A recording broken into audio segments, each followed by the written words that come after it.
Louvado seja nosso Senhor Jesus Cristo, para sempre seja louvado.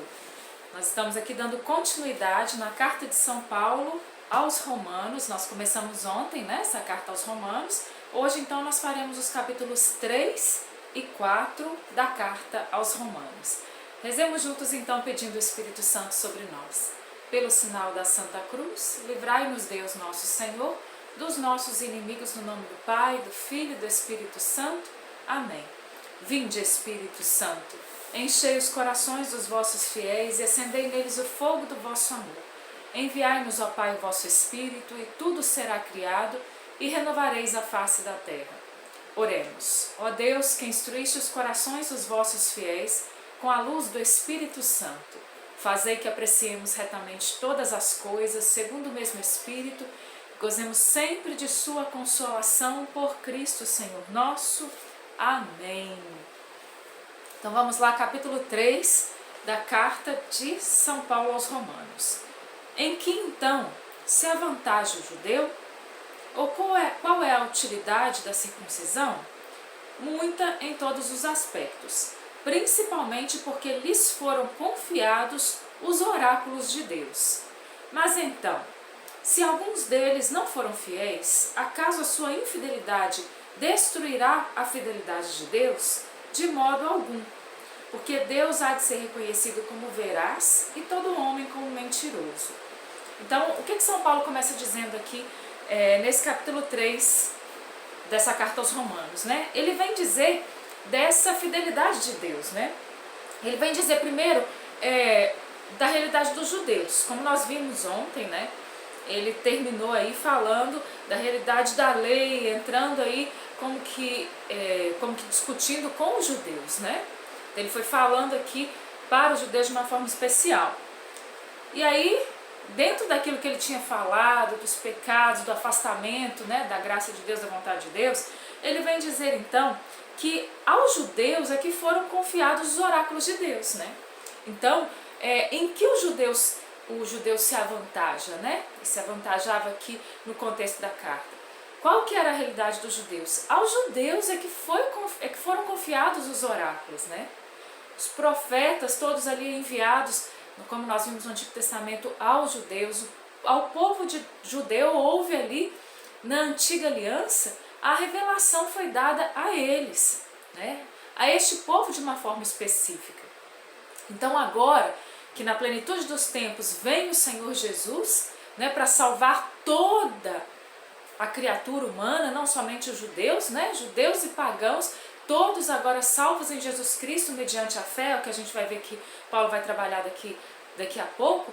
Mas ele diz então, no que o judeu se avantaja, né, dentro da realidade que ele estava aqui colocando na carta. Aqui a eles foi confiado o oráculo de Deus, né? E isso não é descartado, isso não pode ser descartado e isso nunca foi descartado. E Paulo não estava aqui descartando essa realidade, né? Ele sabia que isso era uma realidade, né, do povo judeu, que era algo maravilhoso, Deus tinha confiado a eles, né? E ele vem dizer então, se algum deles não foram fiéis, acaso a sua fidelidade destruirá a fidelidade de Deus? De modo algum. Então, alguma coisa nesse mundo pode destruir a fidelidade de Deus? Não. Nada pode destruir a fidelidade de Deus. Deus é fiel. Deus é fiel na sua essência, né? Deus é fiel e nada é capaz de fazer com que Deus seja infiel. Nós podemos ser infiéis, mas Deus não se torna infiel por causa da nossa infidelidade, né? Então vamos lá para o final então, do capítulo 3, onde a partir do versículo 21, Paulo vai dizer assim: mas agora, sem o concurso da lei, manifestou-se a justiça de Deus, atestada pela lei e pelos profetas.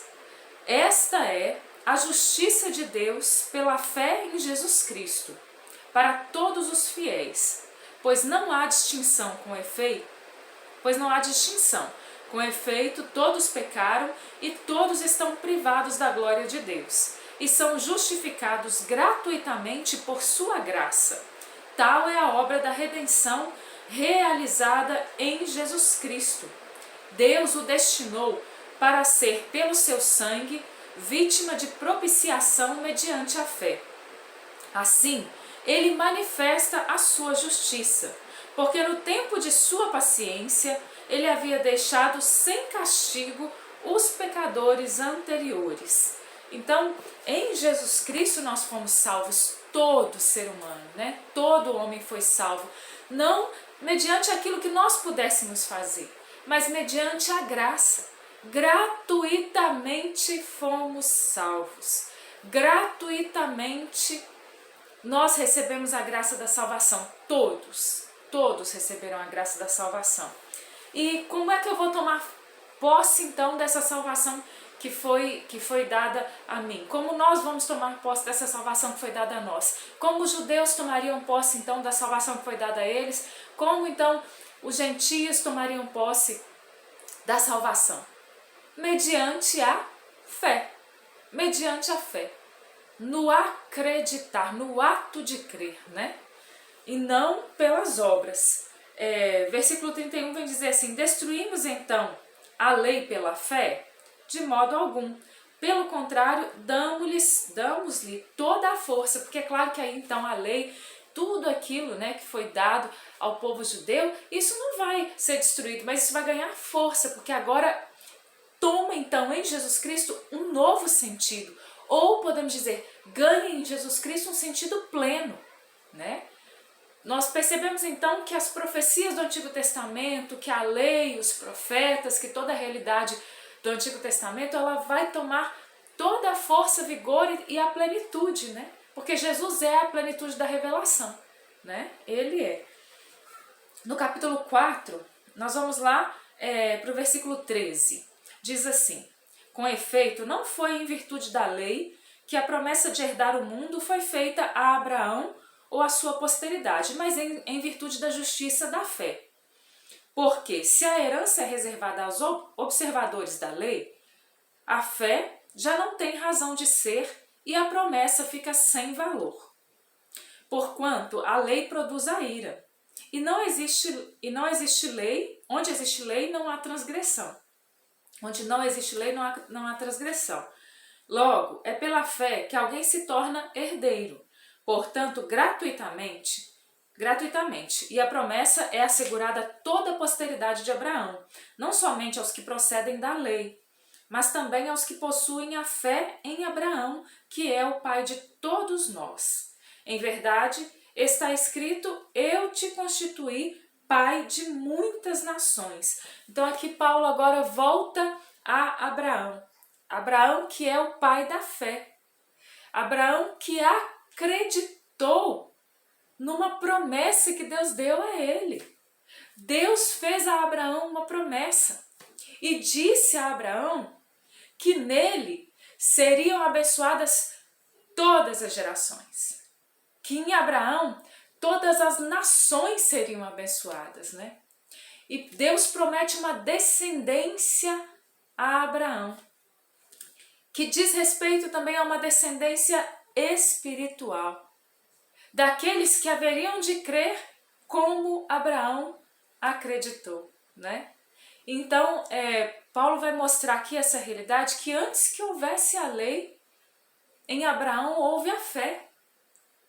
E isso é que realmente foi o que fez o desenrolar de todo, podemos dizer assim, o desenrolar de toda a história que aconteceu a partir de Abraão, né? A partir dos patriarcas Abraão, Isaac, Jacó, depois toda a história do povo judeu, toda a história do povo de Deus, toda aquela trajetória rumo à terra prometida, né? Tudo isso foi por causa de um homem que acreditou na promessa de Deus, Abraão, né? Tudo isso por causa da fé e não por causa da lei. No versículo 18 vai dizer assim: esperando contra toda a esperança, Abraão teve fé e se tornou pai de muitas nações, segundo o que lhe fora dito: assim será a tua descendência. Não vacilou na fé, embora reconhecendo o seu próprio corpo sem vigor, pois ele tinha quase 100 anos, e o seio de Sara igualmente amortecido, ante a promessa de Deus não vacilou, não desconfiou, mas conservou-se forte na fé. E deu glória a Deus. Estava plenamente convencido de que Deus era poderoso para cumprir o que prometera. Eis porque sua fé lhe foi contada como justiça. Então, assim, Abraão não tinha nenhum motivo para acreditar. Nenhum motivo humano para acreditar. Sara era estéril e já era idosa. Ele já era idoso, quase 100 anos. Como acreditar que Deus daria a eles um filho, Isaac? Como acreditar que Deus faria isso por eles? Somente pela fé, não por aquilo que era visivelmente possível.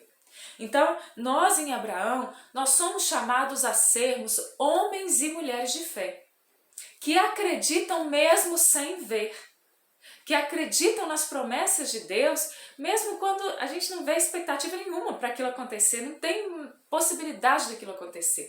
Mas pela fé a gente acredita. Por quê? Porque Deus é poderoso para realizar. Deus é poderoso para fazer, né? E foi por isso que Abraão acreditou. Aqui vem dizer que ele estava plenamente convencido de que Deus era poderoso para cumprir o que prometera. Deus que chama da existência, como nos diz o versículo 17, que chama à existência as coisas que estão no nada. Deus é capaz de tirar algo do nada, né? Porque Ele é Deus. Deus é capaz de fazer o impossível. Deus é capaz de fazer coisas grandiosas, porque Ele é Deus. No versículo 23 vem dizer: ora, não é só para ele que está escrito que a fé lhe foi imputada em conta de justiça. É também para nós, pois a nossa fé deve ser-nos imputada igualmente, porque cremos naquele que dos mortos ressuscitou, Jesus nosso Senhor, o qual foi entregue pelos nossos pecados e ressuscitado para a nossa justificação. Então, não é só para Abraão que a fé foi imputada em conta de justiça, mas também a nós, diz Paulo. Por quê? Porque nós acreditamos que Deus, Ele ressuscitou Jesus dos mortos. Nós acreditamos naquilo que aconteceu através de Jesus Cristo para a nossa salvação. Então nós acreditamos na promessa, nós acreditamos no cumprimento daquilo que Deus fez. Jesus que ressuscitou e foi entregue por nossos pecados e foi ressuscitado para a nossa justificação. A partir do momento que a gente acredita nisso, nós somos essa bem-aventurada descendência de Abraão. Nós somos então os depositários da promessa, né? Por quê? Porque a promessa ela é para nós, né? É uma promessa que veio para nós, que desde Abraão, ali como que aquele embrião da promessa que estava ali já em Abraão, né? E a nossa fé, que é a fé de Abraão, né? Abraão que acreditou naquilo que não era possível, né? Abraão que acreditou, que teve o olhar, que lançou o olhar de fé. Abraão que saiu da sua terra para uma terra que Deus prometeu a ele. Abraão que acreditou que Deus lhe daria um filho. Abraão que acreditou, que esperou contra toda esperança. Então, que nós também, a partir dessa carta de São Paulo aos Romanos, né, desses capítulos 3 e 4 de Romanos, nós tenhamos essa convicção. Primeiro, que Deus é fiel e que Ele cumpre as suas promessas. E que Ele não nos deixa desapontados. Quando Deus promete, Deus cumpre, Ele é Deus. Então nós devemos acreditar. O que nós devemos lançar em Deus é a nossa fé. E nós então que acreditamos em Jesus Cristo, que acreditamos que Ele nos salvou mediante a sua morte, a sua ressurreição, nós temos então a graça da salvação. E ter a graça da salvação é o que de maior a gente pode querer nesse mundo, né? Nessa vida. E que vai nos levar então à vida eterna, né? Que a nossa esperança, assim como Abraão recebeu ali uma promessa, nós recebemos uma promessa. A nossa promessa é promessa de vida eterna. A nossa promessa é de uma terra prometida, não mais aqui na terra, né? Mas a Jerusalém celeste, né? Nós esperamos o céu. E que essa expectativa, então, Hoje, domingo, dia do Senhor, essa expectativa possa brilhar no nosso interior. Nós esperamos o céu. Nós esperamos, contra toda esperança também, as promessas que Deus tem para cada um de nós. Vivamos então como homens e mulheres de fé. Pai nosso que estais no céu, santificado seja o vosso nome. Venha a nós o vosso reino, seja feita a vossa vontade, assim na terra como no céu. O pão nosso de cada dia nos dai hoje. Perdoai-nos as nossas ofensas, assim como nós perdoamos a quem nos tem ofendido. E não nos deixeis cair em tentação, mas livrai-nos do mal. Amém. Ave Maria, cheia de graça, o Senhor é convosco. Bendita sois vós entre as mulheres, e bendito é o fruto do vosso ventre, Jesus. Santa Maria, Mãe de Deus, rogai por nós, pecadores, agora e na hora da nossa morte. Amém. Glórias ao Pai, ao Filho e ao Espírito Santo, como era no princípio, agora e sempre. Amém. Em nome do Pai, do Filho e do Espírito Santo. Amém. Louvado seja o nosso Senhor Jesus Cristo, para sempre seja louvado.